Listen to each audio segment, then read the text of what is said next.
ഒരായിരം നന്ദി പറയുന്നു. 30/11/2022 ആദ്യമായിട്ട് ഉടമ്പടി എടുക്കാൻ ഇവിടെ വന്നത്.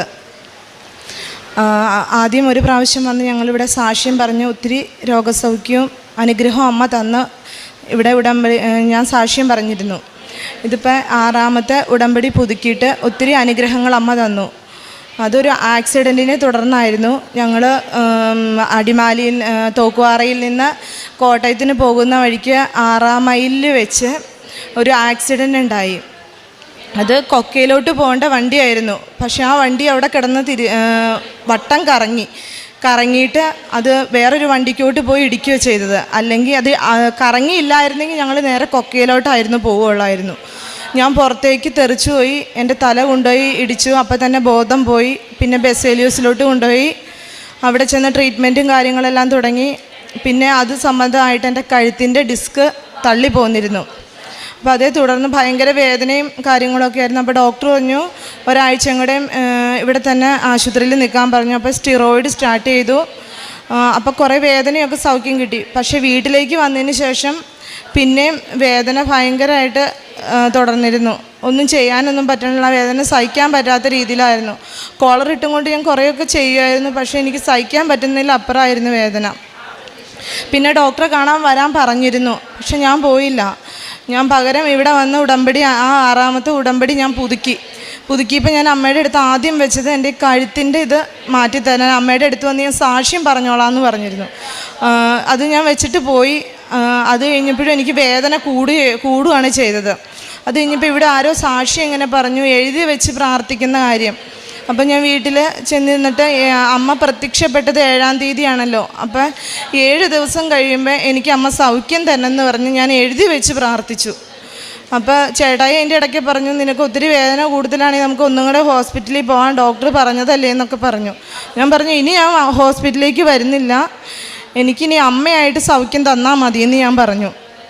അങ്ങനെ 7 ദിവസം 7ാമത്തെ ദിവസം എനിക്ക് പൂർണ്ണമായിട്ട് അമ്മ സൗഖ്യം തന്നു. അതോടുകൂടി ഞാൻ കോളർ അഴിച്ച് മാറ്റി. ഇന്ന് വരെ എനിക്ക് ആ വേദന പിന്നെ വന്നിട്ടില്ല തിരിച്ച്. അത് അമ്മ തന്ന ഏറ്റവും വലിയൊരു അനുഗ്രഹം തന്നെയാണ്. പിന്നെ എനിക്ക് കുറേ വർഷങ്ങളായിട്ട് ഇങ്ങനെ ഉറക്കമില്ലാതെ ഭയങ്കര ബുദ്ധിമുട്ടായിരുന്നു. രാത്രി എന്ത് ചെയ്താൽ ഞാൻ ഉറങ്ങില്ലായിരുന്നു. അതും ഇവിടെ ഉടമ്പടി വെച്ച് പ്രാർത്ഥിച്ചതിന് ശേഷം എനിക്ക് ആ ഉറക്കമില്ലായ്മ പൂർണ്ണമായിട്ടും മാതാവ് സൗഖ്യം തന്നു. അത് ഞാൻ അമ്മയുടെ അടുത്ത് വന്ന് സാക്ഷ്യപ്പെടുത്തിക്കോളാമെന്ന് പറഞ്ഞു. അതിനുശേഷമാണ് എനിക്കത് സൗഖ്യം കിട്ടിയത്. ത്രിയേക ദൈവത്തിന് സ്തുതി. എൻ്റെ പേര് ബേസിൽ. ഞാൻ ഇടുക്കി ജില്ലയിലെ അടിമാലിക്കടുത്ത് ചാറ്റുപാറ സ്ഥലത്താണ് ഇപ്പോൾ താമസിക്കുന്നത്. ഞാൻ അവിടെ ഒരു കേബിൾ TV നെറ്റ്വർക്കായി ബന്ധപ്പെട്ട് സ്ഥാപനത്തിൽ ജോലി ചെയ്യാറുന്നു. കുറേ വർഷങ്ങളായിട്ട് അവിടെ 20 വർഷക്കാലം ഞാൻ ജോലി ചെയ്തു. നിർഭാഗ്യവശാൽ അവിടുന്ന് എനിക്ക് പെട്ടെന്ന് ജോലി ചെയ്യുന്നവനെ പിരിച്ചുവിടാൻ അവസരമുണ്ടായി. വേറെ ലക്ഷ്യമില്ലാതിരിക്കുന്ന സമയത്തിൽ ഞാൻ തൊട്ടടുത്ത് വേറൊരു സുഹൃത്ത് പോലെ തോക്കുപാറ പ്രദേശത്ത് ഒരു കേബിൾ നെറ്റ്വർക്ക് ആരംഭിച്ചു. അവിടെ ഞാനൊരു ജോലി ചോദിച്ചു എന്നപ്പോൾ അദ്ദേഹം പറഞ്ഞു എനിക്കൊരു ഷെയർ പാർട്ണറായിട്ട് അതിനകത്ത് കൂടിക്കൊള്ളാൻ ആവശ്യപ്പെട്ടു.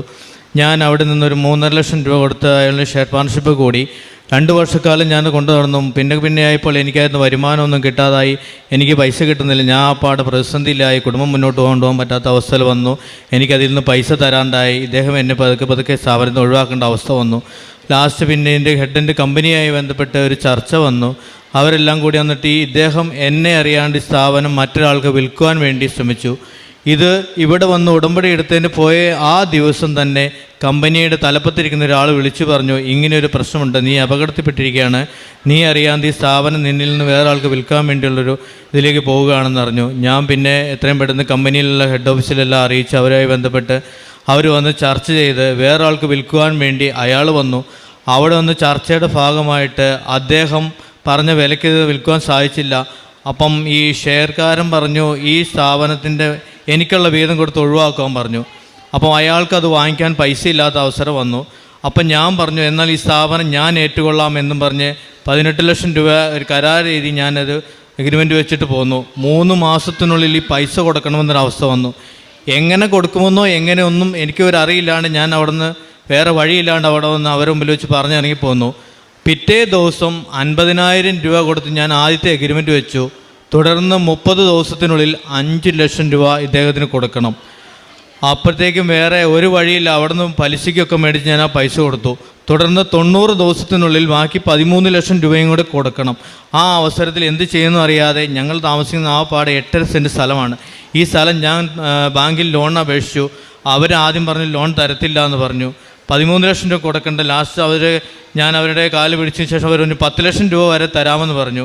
10 ലക്ഷം രൂപ കൊണ്ടുണ്ടോ അല്ല, ഞാനും വൈഫും കൂടി എന്നിട്ട് 3 പ്രാവശ്യം ബാങ്കിൽ ചെന്നു. ഉപ്പുമായിട്ടാണ് ഞങ്ങളൊന്നും പോയിക്കൊണ്ടിരുന്നത്. എന്നും ചെല്ലുമ്പോഴും കയ്യിൽ ഉപ്പ് പിടിക്കും. ഞാനൊരു പിടി ബാങ്കിന് മുമ്പിലിടും. മാനേജരോട് പറഞ്ഞു, മാനേജർ പ്രസിഡന്റിനോട് പറഞ്ഞു. അവരെല്ലാം കൂടി വന്നിട്ട് ലാസ്റ്റ് 3ാമത്തെ പ്രാവശ്യം ഞങ്ങൾ ചെന്നപ്പോൾ 13 ലക്ഷം രൂപ മനസ്സാതെ സമ്മതിച്ചു.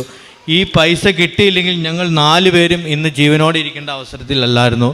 എന്തായാലും ദൈവത്തിൻ്റെ മുമ്പിൽ ഞങ്ങൾ രാവും പകലും മുട്ടിപ്പായി പ്രാർത്ഥിച്ചത്, എന്നും രാവിലെയും വൈകുന്നേരം ഞങ്ങൾ പ്രാർത്ഥിക്കുന്ന ഫലമായിട്ട് ഇന്നലെ ആ സ്ഥാപനം എനിക്ക് 13 ലക്ഷം രൂപയ്ക്ക് വിൽക്കുവാൻ ദൈവം എൻ്റെ കയ്യിൽ എഗ്രിമെൻറ്റ് സഹിതം ഇന്നലെ എനിക്ക് തന്നു. ആ പൈസ കൊടുത്ത് ഞങ്ങൾ ആ സ്ഥാപനം മേടിച്ചു.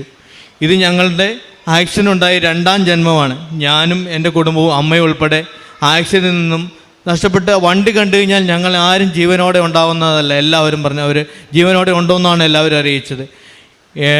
അതിനുശേഷം ഞങ്ങൾക്ക് വേറൊരു അനുഭവം ഉണ്ടായിരുന്നു. എൻ്റെ വാഹനത്തിൽ അപകടത്തിൽപ്പെട്ട കാരണം വണ്ടി പണിയാൻ കൊണ്ടുപോയി വേറൊരു വർക്ക്ഷോപ്പിലിട്ട ശേഷം വർക്ക്ഷോപ്പുകാരൻ പറഞ്ഞു ഈ വണ്ടി എന്ത് ചെയ്താൽ പണി തീർക്കാൻ പറ്റുന്നില്ല. അയാൾക്ക് വണ്ടി കൊണ്ടുപോയിട്ട് പിറ്റേ ദിവസം അദ്ദേഹത്തിന് പനി പിടിച്ചു. 3-4 ദിവസക്കാലം അയാൾക്ക് തൊഴാൻ പറ്റിയില്ല. ഞങ്ങളിവിടെ വന്ന് ഉടമ്പടി എടുത്തതിൻ്റെ പിറ്റേ ദിവസം വണ്ടി അയാൾ പണിയാൻ ശ്രമിച്ചു. വണ്ടിക്കകത്ത് പരിശോധിച്ച് കഴിഞ്ഞപ്പോൾ വണ്ടിക്കകത്തുനിന്ന് ആവശ്യമില്ലാത്ത കുറേ വസ്തുക്കൾ അതിൽ നിന്ന് ലഭിക്കുകയുണ്ടായി. എങ്ങനെയാണോന്നറിയത്തില്ല. അദ്ദേഹം പറഞ്ഞു വണ്ടിയിൽ നിന്ന് എടുത്ത് കളഞ്ഞതിന് ശേഷം മാത്രമാണ് ഞങ്ങൾക്ക് ആ വാഹനത്തിൽ പണിയാനും അതിനുശേഷം ആ വാഹനം പണിത് വിൽക്കാനും നല്ല വിലയ്ക്ക് വിൽക്കുവാനും പറ്റൂ. എന്നിട്ട് ഞങ്ങൾക്ക് വാഹനമില്ലാത്തൊരവസരത്തിൽ എന്ത് ചെയ്യുമെന്ന് അറിയാത്തപ്പോൾ ദൈവം എങ്ങനെയോ അറിയത്തില്ല ഒരു കാറ് ഞങ്ങൾക്ക് സ്വപ്നം കണ്ടതാണ്. ഞങ്ങൾക്ക് ഒരു കാറ് വേണമെന്ന്. ദൈവം അത് ഞങ്ങൾക്ക് അത്ഭുതം പോലെ ഒരു കാറ് ആ വണ്ടി പിറ്റേ ദിവസം ഞങ്ങൾക്ക് കിട്ടി. ആ വാഹനത്തിലാണ് എൻ്റെ അമ്മയുടെ അടുത്ത് വന്ന് ഞങ്ങൾ സാക്ഷ്യം പറഞ്ഞേക്കാമെന്ന് ഞങ്ങൾ പറഞ്ഞത്. എന്തായാലും ദൈവം ഇതുപോലെ ഞങ്ങൾ സഹായിച്ചു. ഞങ്ങൾ 4 പേരും ഈ പൈസ കിട്ടിയില്ലെങ്കിൽ, ലോൺ കിട്ടിയില്ലെങ്കിൽ ഇന്ന് ജീവനോടെ ഇവിടെ ഇരിക്കേണ്ട അവസരത്തില്ല. ദൈവത്തിൻ്റെ കൃപയാണ്, എൻ്റെ യേശുപ്പൻ്റെ കൃപയും എൻ്റെ അമ്മയുടെ കരുതലും കൊണ്ടാണ് ഞങ്ങൾ ഇന്ന് ഇവിടെ നിൽക്കുന്നത്. എൻ്റെ 2 മക്കളും ഇന്ന് ഞങ്ങളിവിടെ ജീവനോടെ ഇരിക്കുന്നത്. എന്തായാലും ഒരു നിവൃത്തിയില്ലാതെ ജീവിതത്തിൽ നിന്നും ഒരു സ്ഥാപനത്തിൻ്റെ ഉടമസ്ഥനാകാൻ എൻ്റെ ദൈവം, ഇത് എൻ്റെ സ്ഥാപനമല്ല, എൻ്റെ അപ്പൻ്റെ സ്ഥാപനമാണ്. ഇതെന്നും അപ്പൻ്റെ കാരുണ്യത്തിൽ മാത്രമാണ് മുന്നോട്ട് പോകുന്നത്. എൻ്റെ ശക്തിയാലോ എൻ്റെ കഴിവാലോ ഒന്നും ഞാൻ ആഗ്രഹിച്ച് നേടിയിട്ടില്ല. ഇത്രയുമാണ് എനിക്ക് പറയാനുള്ളത്. എനിക്ക് കുറേ വർഷങ്ങളായിട്ട് പിന്നെ അലർജി ഉണ്ടായിരുന്നു. ഇസ്നോഫിലിയ എന്ന് പറഞ്ഞൊരു രോഗം എനിക്കുണ്ടായിരുന്നു. അതിവിടെ വന്ന് ആദ്യത്തെ ഉടമ്പടി എടുത്തിട്ട് മാറിയില്ല. 3ാമത്തെ ഉടമ്പടിക്ക് ശേഷം ഇപ്പം എനിക്ക് അലർജി മാറി. ഇപ്പം നിലവിൽ അലർജി, തുമ്മൽ അങ്ങനെയുള്ള രോഗങ്ങളൊന്നുമില്ല. പിന്നെ എൻ്റെ മോൻ്റെ കയ്യിൽ ഒരു അരിമ്പാറ ഉണ്ടായിരുന്നു.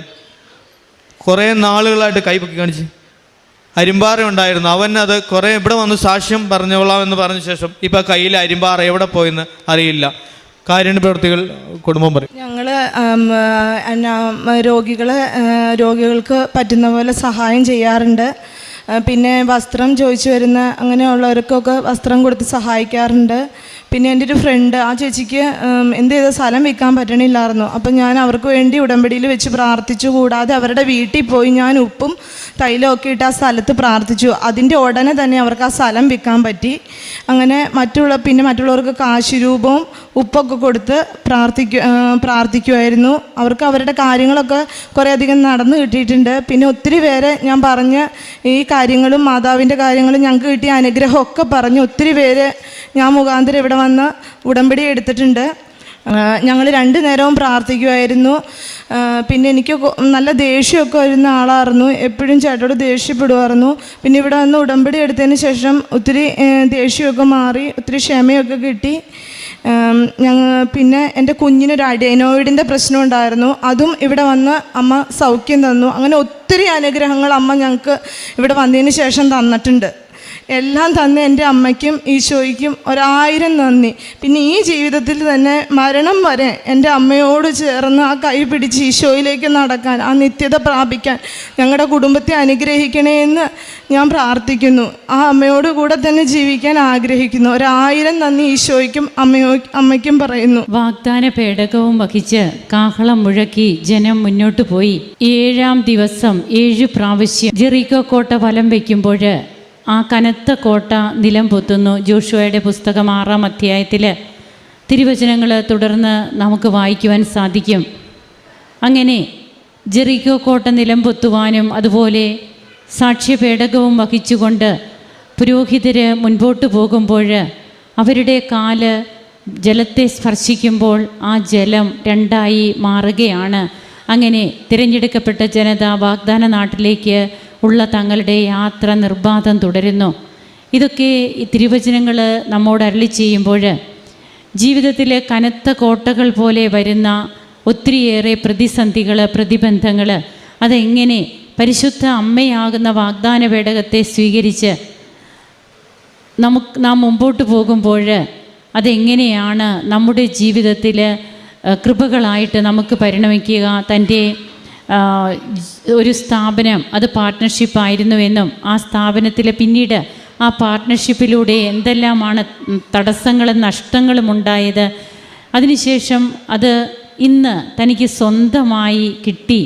അതിൻ്റെ ഒരു അനുഭവമാണ് ഇവിടെ നമ്മോട് ഈ കുടുംബം പങ്കുവയ്ക്കുക. അതുപോലെ അപകടം, ആ അപകടത്തിൽ അവർ പൂർണ്ണമായും എല്ലാവരും നഷ്ടപ്പെടുമായിരുന്നു. തങ്ങൾ ഇന്ന് ഇവിടെ നിൽക്കുന്നത് ദൈവത്തിൻ്റെ കൃപ ഒന്നുകൊണ്ട് മാത്രമാണെന്ന് വീണ്ടും വീണ്ടും ഈ കുടുംബം സാക്ഷ്യപ്പെടുത്തുമ്പോൾ തങ്ങൾക്ക് ലഭിച്ചതെല്ലാം പരിശുദ്ധ അമ്മയുടെ